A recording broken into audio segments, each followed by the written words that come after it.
Alright guys, I'm going to try to talk louder than my printer, so here we go. Today we're going to make a door that opens. So I'm going to put a cube right here, and I'm going to put it so that it's right here in the middle. And this is going to just be a quick and easy sliding door. Tomorrow, or the next day, I'll be showing you guys a more sophisticated rotating door. So this door is going to go like this. We could even do one on each side and have it. No, let's not. Okay, so how are we going to do this? Well, first off, make sure your door is movable. Otherwise, this won't work. Whoa. Stick it where it needs to go. And let's get into some coding. Alright, first off, let's put a couple of box triggers on here so that when you walk up to your door, it will open. In fact, just do one and stretch it so it can be on both sides. So that when you walk up to your door, an event will occur. Let's push that up a little bit. So something like that. Okay. So we'll click on that trigger box, add an event, on actor begin overlap. Now you could put this in an object blueprint so that you could stick this door all over the place. Maybe we'll do that tomorrow with our rotating door, but for this one we'll just do it in the level blueprints.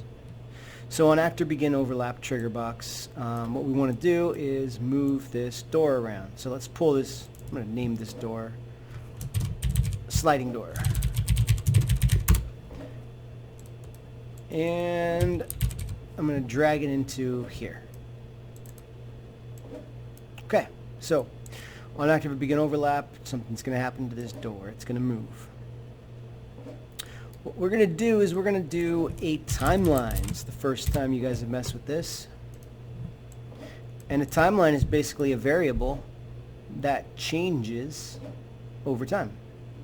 So if we double click on our timeline, can I name it? I'm going to name it. I'm going to call it door open. Spelled open wrong, but that's okay. I'm going to go with it.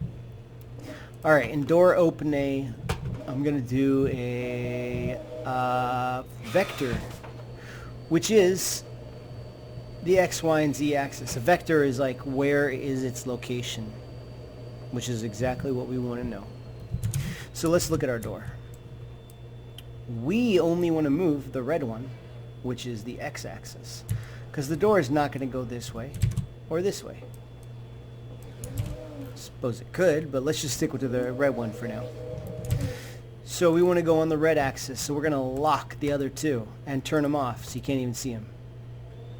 How long should it take for the door to open? Well, let's take a look here. 1,000, 2, 1,000. It's probably plenty of time. No more than 2 seconds. So I'm going to set the length of my timeline to 2 seconds. Zoom out here. Now anywhere around here, just right click and add a key, and you're going to set this to 0 and 0. Then over here, we're going to right click, add a key, and it's going to be 2. And then how far is it going to move? Well, if we look at the X value, we go from 1.2, no, I'm sorry, look at the location. We look at 5472 to 545356. Doing a little bit of math, let's just say 100. So it's going to go negative 100 to, on the x-axis. Now if you click on this, you'll see that it's a straight line. Sometimes I like to give it a little bit of auto, what is it? I don't even know what this is called. Interpolation, and that'll smooth it out so that it's not a direct line. It'll kind of slow down and speed up. Alright, so back to our event graph. Right now, if I were to open this, it would update set actor location. Update location.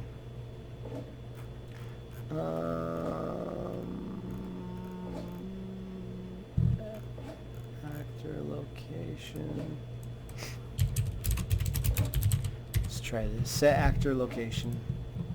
And the new location is going to be where that timeline was. So if I hit play and I walk up to my door, the door will now go. Where'd it go? Well, where it just went was, it went from to 0, 0, 0, 0, and -2 in the world, which is not where we wanted it to go. That's, I don't know where that is, somewhere off in the distance. So here's what we have to do. We can't just set its location. We have to take its current location, the door's current location, and we have to then add that x-axis. So here's what we can do. When we begin play, when we do the overlap of the trigger box, let's go ahead and get actor location.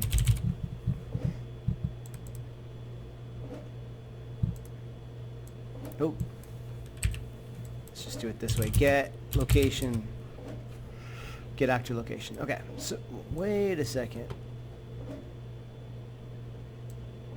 Okay, I thought that's a function. Okay, well, I guess this will work. Let's try it. So now if I add the vector plus the vector,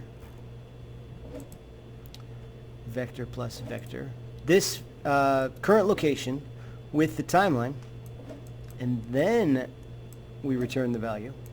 Now we're taking where it's already at, and we're adding that shift of the x-axis. And I think this will work. Let's try it. There it goes. Now it won't close, but it did open exactly as intended. It was kind of fast. I feel like... Oh, I know why it was fast.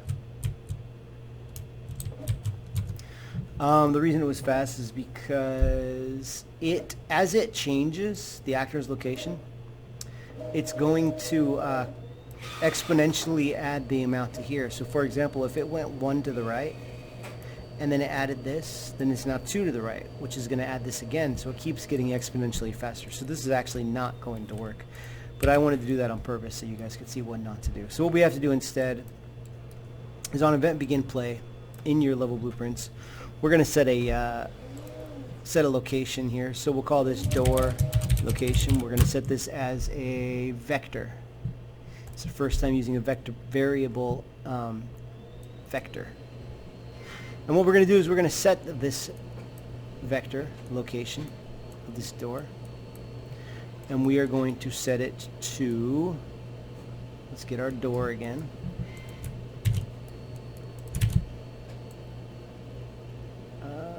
Get location, to get the actor's location right here. And so now when I need something to add here, instead of adding the location of the door, because it's constantly going to be changing, I'm just going to add this this variable, which is only set once when the game begins, and not again. So let's try it now.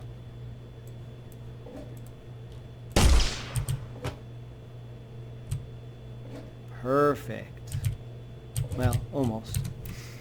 100 is not quite enough, so I'm just going to go to -120. Maybe it's too slow. If I wanted to, I could change that to 1.5. Change the entire length to 1.5. Let's try it now.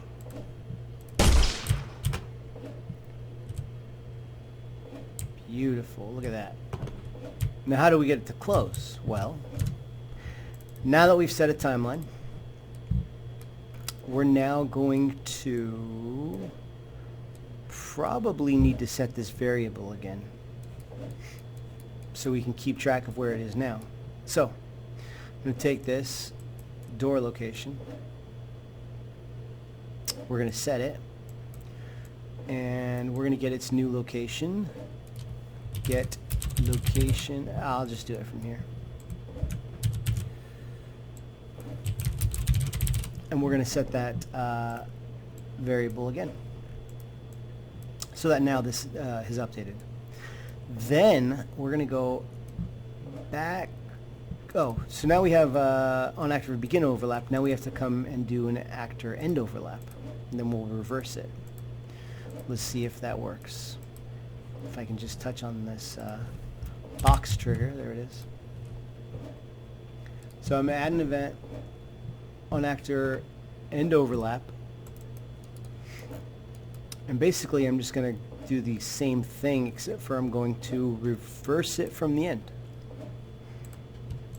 Let's try it. So it opens. Oh, made a mistake.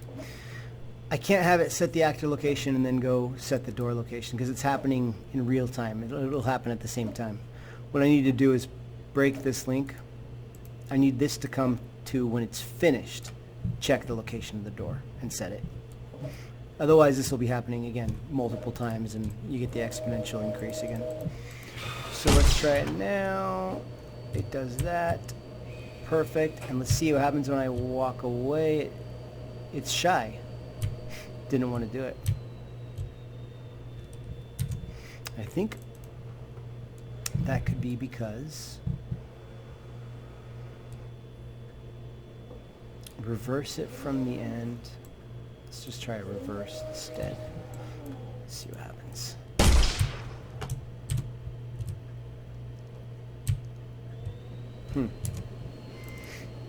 So what we might be needing to do in this case is instead of an add, we would need to do a subtract, which means we would have to, well, at this point you're kind of creating your own, a new timeline. So probably the easiest thing to do would just take this and instead of negative 120, just make it positive 120 in this duplicated timeline. So you got this one, we'll say door close, and that's door open, and we'll just go from here, play, and then it's basically, I think, going to be the same code at this point, so I could probably just kind of copy and paste all this. Set actor location when you're finished, set the new location of the door, add this to this. Should work. Let's try it.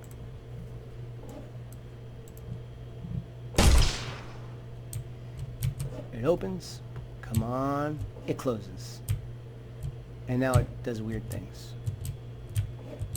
I think what happens there is make sure you do play from start instead of just play.